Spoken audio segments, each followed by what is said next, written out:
I'm so thrilled to have won the Golden Box Office Award because it's such a generous award and it's such an honor. We made this film Room really with a focus on art, so the idea that we've ended up being a box office success in Canada as well is just a double thrill. Donating this amazing giant check for 20,000 to Imaginative Indigenous Film and Media Arts Festival.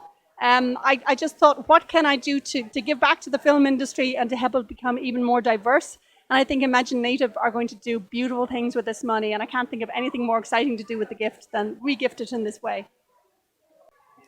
Room is a relatively faithful literary adaptation, but of course we still had to change a lot of things. I started by reducing the number of characters in the second half who Jack would encounter, for instance.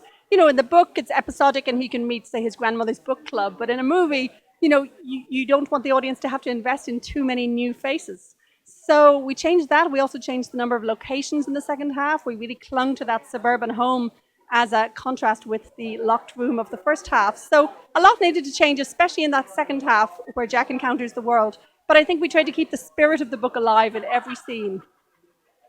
Room is really a film in two halves, which makes it a very unusual structure. And the second half was way trickier in every way. It was far easier to work in the little intense, enclosed, locked room of the first half than the second half. But on the other hand, it was such a pleasure to see what all the new faces would bring to the second half. I particularly loved Amanda Brugel as the police officer. I thought she was outstanding. And Tom McCamus as the stepfather, again, really, really won over a lot of people. I didn't have a clear picture in my mind of what Jack would look like, because to me, I wanted to capture the kind of universal energy of a 5-year-old.